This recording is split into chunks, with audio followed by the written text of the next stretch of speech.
Tu es un gros nul, je suis un gros nul, nous sommes tous des gros nuls. Je pense que le titre de la vidéo t'a un petit peu interpellé, tu t'es dit « What? Mais le gars, qu'est-ce qu'il me veut? Il est en train de me dire que je suis nul, il est en train de me dire qu'il est nul, donc il ne peut pas m'apporter de valeur, il est en train de dire que nous sommes tous nuls. » Qu'est-ce que ça veut dire? Si tu veux avoir la réponse, je t'invite à rester jusqu'au bout de la vidéo parce que je vais t'expliquer plusieurs choses que j'ai eu du mal à comprendre en débutant, plusieurs choses que je travaille encore à améliorer et je suis certain que c'est ultra important pour toi qui veux devenir entrepreneur.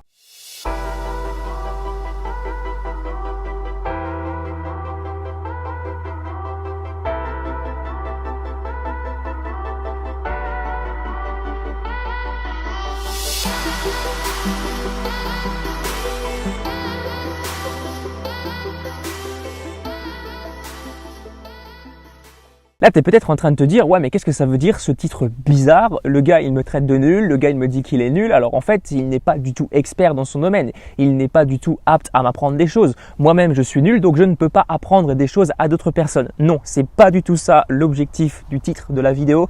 L'objectif du titre de la vidéo, c'est tout simplement de te faire comprendre. Alors excuse-moi là parce que je suis à côté d'une route et ça circule pas mal. J'espère que ça va pas être trop nuisible pour le son de la vidéo. Bref, c'est pas grave. Donc ce que je disais, c'est que le titre de la vidéo a pour objectif de te faire comprendre que tu dois continuellement te remettre en question. Je parle souvent de la remise en question dans mes vidéos. Je parle souvent du fait de toujours vouloir en apprendre plus, toujours se remettre un petit peu en cause, toujours tester différentes techniques. Mais je vais te faire une vidéo spécialement dédiée à ça aujourd'hui. Pourquoi? Parce que la remise en question, c'est quelque chose qui m'a permis de progresser. C'est quelque chose qui a permis à d'autres personnes de progresser. C'est quelque chose qui va te permettre à ton tour de progresser. Alors la première chose que j'aimerais te faire comprendre, c'est qu'on est tous plus ou moins débutants. On est tous débutants dans notre domaine. Même si on a 4 ans, 5 ans, 20 ans, 30 ans d'expertise, on est en quelque sorte toujours débutant. Pourquoi?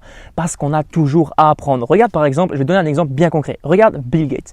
Bill Gates est quelqu'un qui a réussi à obtenir la plus grosse fortune du monde. Enfin, il s'est un petit peu fait détrôner par Jeff Bezos, mais il est une des plus grosses fortunes du monde. Ça n'empêche pas qu'il est continuellement en train de lire. Il apprend toujours. Le plus clair de son temps, il le passe à la lecture. Honnêtement, si lui a besoin de lire, si lui a besoin de se former, toi, moi et tout le monde, enfin vous tous qui me regardez, vous avez besoin de vous former, de vous remettre toujours en question, quel que soit ton niveau d'expertise. Si aujourd'hui tu te sens un petit peu accompli dans un domaine, si aujourd'hui tu te sens un expert dans un domaine, sache que tu es quand même encore débutant dans ce domaine. Alors l'idée sur le coup peut te paraître un petit peu bizarre, tu te dis oui mais qu'est-ce qui se passe? Du coup je dis quoi à mon audience? Mon audience elle va me considérer comme un débutant, donc elle va se dire je ne suis pas apte à lui apporter quelque chose. Non, ne t'inquiète pas, j'y reviendrai par la suite, on expliquera justement l'autre erreur qui consiste à croire qu'on n'est pas un expert alors qu'en fait on est un expert, mais tout en restant débutant. C'est un petit peu compliqué, mais le fait de se considérer comme débutant, ça va te pousser à toujours en apprendre plus.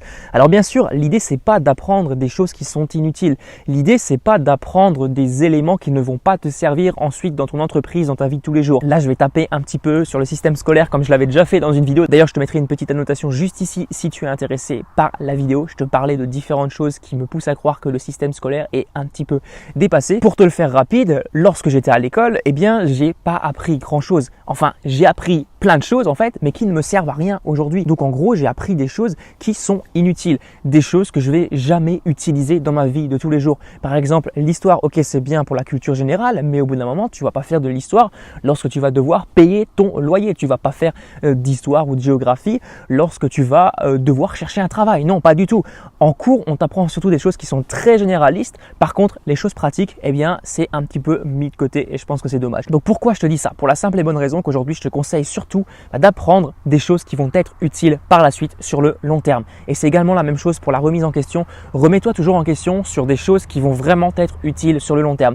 Ça sert à rien de se remettre toujours en question sur des choses qui au fait n'ont pas d'importance. Des choses qui au final, si tu les laisses circuler comme ça va pas faire un gros changement dans ta vie. L'idée, c'est vraiment d'employer un petit peu le principe des 80-20. Donc tu analyses un petit peu toutes les actions qui t'apportent le plus de résultats dans ta vie et ensuite, eh bien, tu te remets en question régulièrement sur ces actions. C'est pareil dans tous les domaines. Maintenant, on en vient au problème, le problème de ne pas paraître expert puisque tu vas te déclarer débutant. Tu vas te sentir débutant puisque tu vas toujours apprendre. Donc comment ne pas paraître tout simplement un imposteur aux yeux de ton audience? Parce que là, tu es peut-être en train de te dire « Ouais, mais si toi qui me parles, tu es débutant, eh bien tu ne peux rien m'apporter. » Non, loin de là. Un expert, qu'est-ce que c'est très rapidement? Pour éviter ce genre de problème, un expert, c'est juste une personne qui a des compétences en plus que tes compétences. C'est tout. Par exemple, tu n'es pas doué en référencement. Tu es nul en référencement, tu ne sais pas attirer du trafic sur ton blog, mais tu as une personne en face de toi qui sait attirer 20, 30, 40, 50 visites par jour, peut-être même plus. Voilà, en général,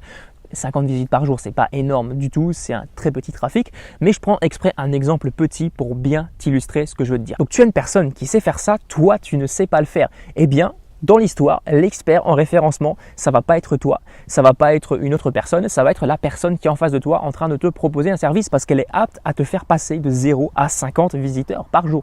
C'est pas un chemin qui est énorme, c'est pas une énorme étape, mais c'est quand même un résultat qu'elle peut t'apporter. Donc tu es l'élève, la personne et l'expert, elle t'apporte une chose que tu ne sais pas. C'est exactement pareil dans tous les domaines. Retiens bien cette phrase, un expert, c'est tout simplement une personne qui a plus de compétences que toi dans un domaine bien précis. Peut-être que toi, tu as plus de compétences dans un domaine particulier, la personne en a moins, donc de ce côté, c'est toi qui es l'expert, et ainsi de suite, et ainsi de suite. Je pense que tu comprends. Donc, c'est pas la peine de te dire, ouais, mais il faut que je sois l'expert numéro 1 reconnu sur le marché francophone pour vendre des services en coaching, pour vendre des services en vente de formation, pour vendre des services en référencement. Non, pas du tout. Si tu as déjà réussi à avoir des résultats, si tu as des connaissances dans le domaine, des connaissances que la personne en face de toi n'a pas, eh bien, tu peux tout simplement monétiser ces services. C'est exactement ce que je fais, c'est exactement ce que font mes concurrents, c'est exactement ce que font les vendeurs de formation en ligne, les vendeurs de coaching en ligne, les entreprises, etc.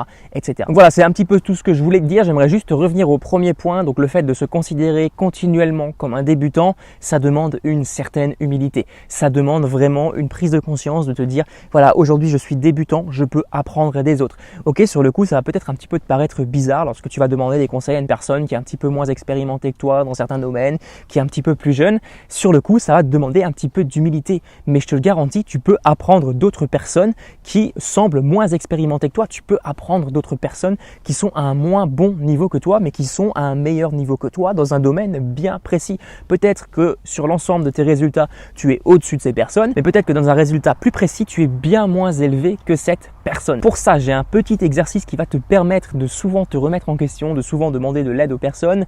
C'est le fait de ne jamais avoir raison. En fait, si tu es dans une discussion, moi c'était mon cas au début, je voulais toujours avoir raison, j'assistais mordicus que j'avais raison, que c'était le truc le plus vrai que je disais, je le savais, j'étais absolument sûr, alors que quelquefois c'était faux. Bref, je te passe les détails.